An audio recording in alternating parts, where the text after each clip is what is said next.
I opened my lunchbox. Inside there were only pickled plums and rice. I searched for a long time, but there was nothing else inside. While all my classmates had rich lunches, when my mom came home, I asked her if she forgot to pack my food. She admitted she did it on purpose, because I was always picky, so she decided not to pack any side dishes until I learned to appreciate them. Hearing that, I felt a little hurt. I sat alone in the backyard for a long time, thinking sadly that my mother didn't care about me. Just then my grandma came out with 2 ice creams. Seeing this, I forgot all my sadness, so I decided to stay at my grandma's house. Unlike my mother, Grandma always woke me up gently, and she cooked many dishes that I liked. One day I ran back home excitedly, and showed my breakfast to my brother and sister, but they barely reacted. Then I proudly showed it to my mom, but she only brushed it aside. I felt deeply disappointed. I even thought maybe I had been abandoned. Then I went back to my grandma's house, crying and saying that everyone looked down on me. Grandma gently comforted me, and Grandpa picked me up,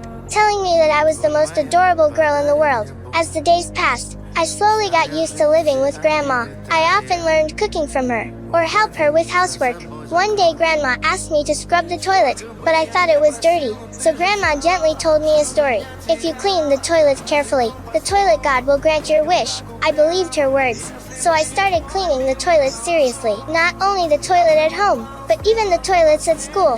When I grew up, I became a singer, and wanted to go to Tokyo to chase my dream, but my mother opposed it. She thought living in Tokyo would cost too much money. Just as I was hesitating, Grandma told me never leave regrets in your life. So with Grandma's support, I went to Tokyo, and Grandma watched me leave reluctantly. But people in Tokyo were always in a hurry. No one ever stopped for me. Every time I returned to my small rented room, I felt frustrated and exhausted. At that moment, I saw the pillow Grandma gave me, and remember what she once said: if you clean the toilet goddess will bless you. So I started cleaning toilets again. I believed Grandma's words were true. The next day I went out to sing on the streets again, but still no one stopped to listen. Then suddenly I noticed a poster for a singing competition. When I told my family about it, I received a bad news, that Grandma had been hospitalized. I rushed to the hospital immediately, but when she saw me, she didn't look happy. She just said I shouldn't be there, then coldly told me to leave. But after I left, Grandma cried for a very long time. After returning to Tokyo, I practiced even harder, and wrote a song for my grandma. Finally I stood at the center of the competition stage, but when I returned to the hospital again, Grandma had already passed away. I was completely heartbroken. In the end, I picked up my guitar, hoping Grandma could hear my song from heaven.